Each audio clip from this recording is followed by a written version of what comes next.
Hello, everybody.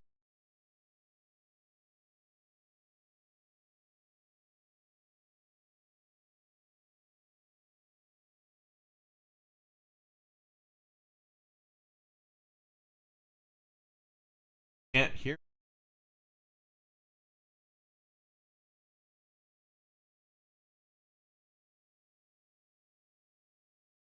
In and out. That's what a hamburger's all.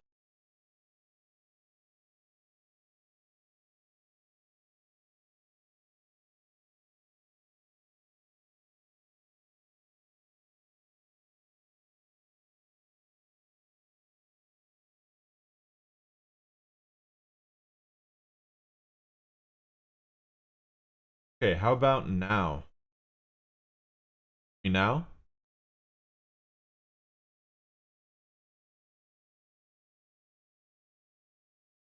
Some more stuff. A B C D E F G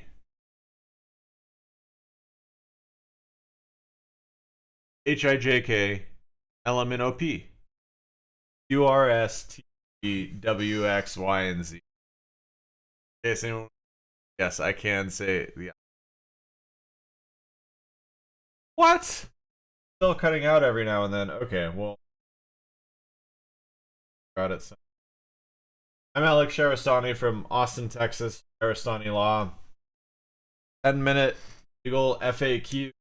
Today we're going to talk about tips every business owner. A little different from a normal tip. It's not going into the bigger questions. What is a trademark? What is a privacy policy? Instead, I'm going to talk about the little things that people can often get wrong, and try and help you make sure you're not one of the people who gets it wrong. So here we go. Okay. How do you sign your name? So this sounds very straightforward. You're probably like, he barely knows his ABCs and now he's trying to figure out how to sign his name.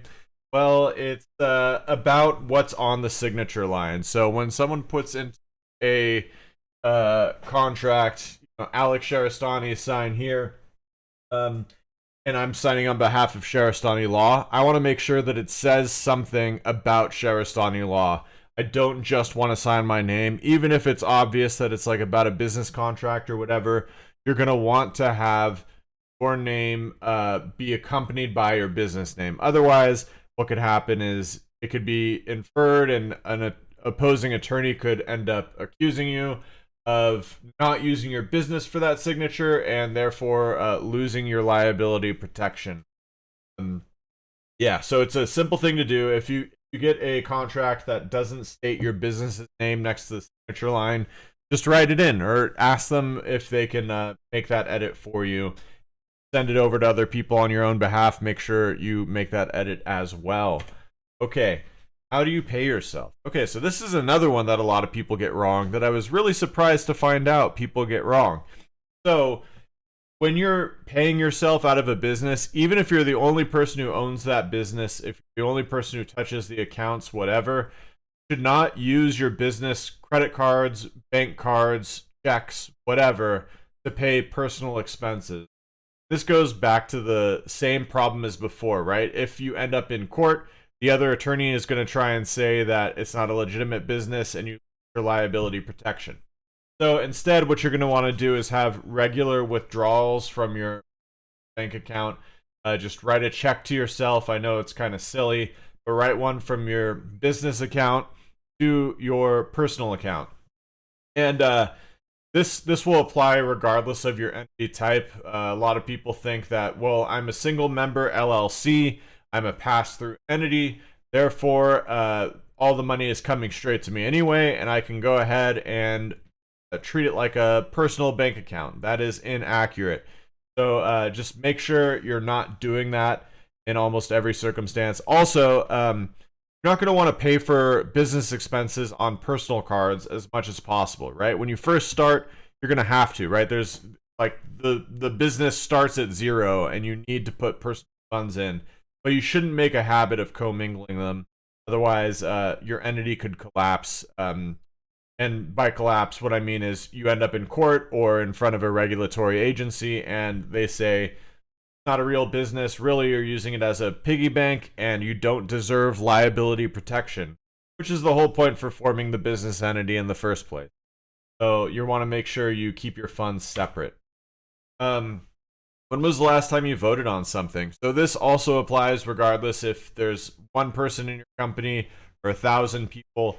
When you make major decisions about how the company is going to act, whether it's hiring, firing, making an investment, taking out a loan, something that's going to change more than just the day-to-day operations of your business, you're going to want to vote. And if you're an individual person, the way that might be documented is, instead of actually, holding a meeting, like recording yourself or whatever, you're going to have a document that basically reflects the decision that you made and has your signature, again, with something that indicates that you're signing on behalf of the company, on a piece of paper stating what that action was. That will kind of count as your paper trail when you vote on something.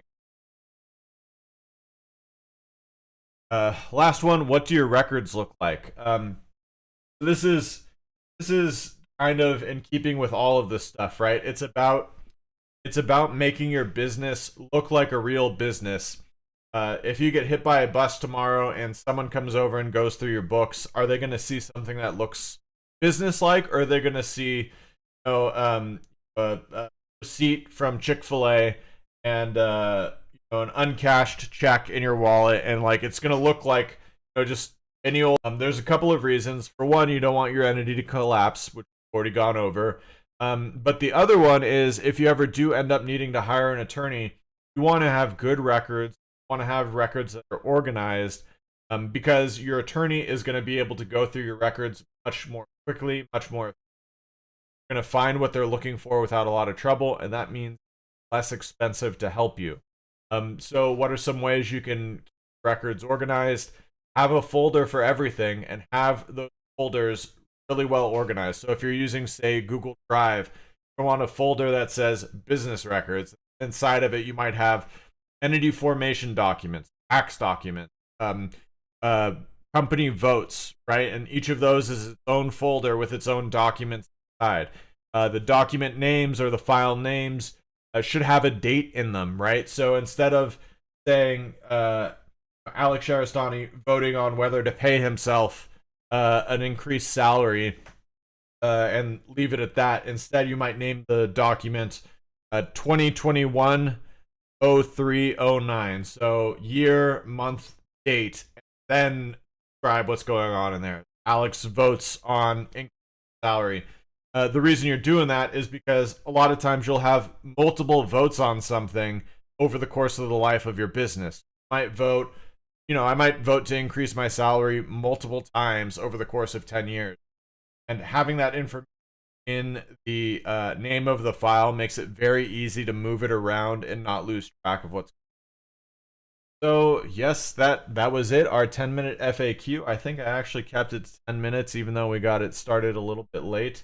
I'm Alex Sharistani with Law. Last week, mentioned I think I mentioned to you all that started opening up consultations, so free consults for mention. They reach out. I've done this in other places as well, and it's going well. People really seem to like the 15-minute consultation. So I'm going to go ahead and promote it again. If you want to get on the phone with me or with Maggie to talk about your business, feel free to reach out. The first 2 people to reach out this week have one of the slots for next Tuesdays and Thursdays at, I believe, 1 o'clock. For go ahead and reach out through the website or through one of these channels. Alex Sharistani. Next, we'll have Maggie on Wednesday at 1:30 with Legal Boot Camp for